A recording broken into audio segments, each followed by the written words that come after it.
محمود مولوی صاحب، جو نواز شریف کا اس وقت بیانیہ ہے وہ انٹرسٹنگلی سیاست کا رخ ان کے لیے بھی اور پاکستان کے لیے بھی متعین کر سکتا ہے. جو بیانیہ جس سے انہوں نے آغاز کیا تھا پاکستان آنے کے اعلان کے ساتھ، اس پہ مجھے لگتا نہیں ہے کہ وہ ٹھہر سکے ہیں. اس کے بعد خاموشی ہو گئی اور 21 اکتوبر تک مجھے لگتا ہے اپنی فائن ٹیوننگ کریں گے اس بیانیے کی، جس میں جنرل باجوہ کی ایٹ لیسٹ اکاؤنٹیبلٹی والا حصہ تو 100% ہی حذف ہو جائے گا. باقی کیا بچتا ہے اس کے اوپر بھی مجھے یقین نہیں. آپ کیا کہتے ہیں؟ میرا کہنا بالکل آپ صحیح کہہ رہے ہیں. یہ جو سٹیٹمنٹ جذبات میں انہوں نے دے دیا، اور یہ میں 2 دن پہلے بھی کہہ چکا ہوں، وہ 101% اس کے اوپر ریٹریو کریں گے، اور یا تو سلو ڈاؤن ہو کے اس کو جو ہے جس کو کہتے ہیں نا دفن ہو جائے گا. اور اس کی وجہ اگر ایک چیز ہے کہ اگر اس قسم کے اسٹیٹمنٹس دیکھیں اسٹیبلٹی کا بھی ستیاناش کرے گی، اور یہ جو ہے اکنامی کی حالات اتنے خراب ہیں. اگر ہم ان ایشوز کو جو اٹھائیں اس وقت، اپنے دور حکومت میں یہ بدقسمتی سے کوئی بھی نہیں اٹھاتا. دیکھیں نا، ابھی 14 مہینے کے دور حکومت تھی، اس وقت تو کسی نے کوئی بات نہیں کی.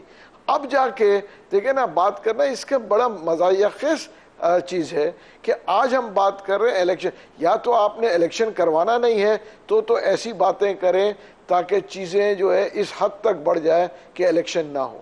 اور اگر چیزوں کو اور اکنامی کا ستیاناش ہو، دیکھیں اس وقت آپ یہ کہنا کہ جی باجوہ صاحب کا ٹرائل کریں، کل آپ کہیں گے جو فلانے کا ٹرائل کریں. دیکھیں ایک چیز ہے، اگر کوئی پالیسی بنانی ہے، جب آپ لوگ اقتدار میں آئے کوئی ایسی پالیسی بنائیں. بیٹھ کے صرف بیانات دیتے رہیں اور ملک کو ڈی اسٹیبلائز کریں اور اکنامی کا ستیاناش کریں، میرے خیال سے میں ان سے کہوں گا خدا را اس قسم کے کام نہ کریں. اور جو ہے الیکشن اگر جو ہے وہ دیکھ رہے ہیں تو وہ آئیں اور الیکشن کے لیے تیاریاں کریں. جہاں تک میرا ایک اندازہ ہے، ہو سکتا ہے میں غلط ہوں، مگر میرے ویو کے حساب سے نواز شریف صاحب جو ہے 21 اکتوبر کو آئیں گے بھی نہیں. یہ میرا اپنا ویو ہے، ہو سکتا ہے آئیں گے بھی نہیں؟ مگر میں بڑے وثوق سے کہہ رہا ہوں. یہ آپ کا تاثر کیوں ہے کہ وہ آئیں گے ہی نہیں؟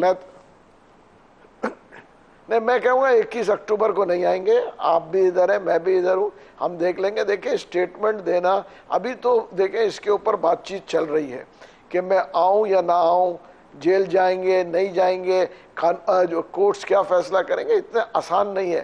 اس کی وجہ ہے کہ جو بھی آدمی آپ کو لگتا ہے کہ نواز شریف کو جیل جانا پڑ سکتا ہے؟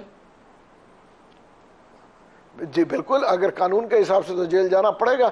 وہ جیل سے چھٹی لے کے گئے تھے کہ جی میں میڈیکل کے لیے جا رہا ہوں. یہ تو نہیں ہو سکتا کہ ان کی اب سزائیں بھی ختم ہو جائے. اس کی وجہ یہ کہیں کہ جی میں جو وہاں پہ 2 سال یا 3 سال رہ کے آیا ہوں اس کو آپ میرے سزا میں کاؤنٹ کر لیں. اگر اس قسم کا قانون اور کورٹ اس کو اگری کرتے ہیں کہ جی وہ جو 3 سال باہر رہے ہیں وہ ان کو سزا، جو ان کی سزا ہے اسی میں ایڈ کیا جائے، تو پھر تو اس کے اوپر تو میں کچھ بھی نہیں کہہ سکتا ہوں.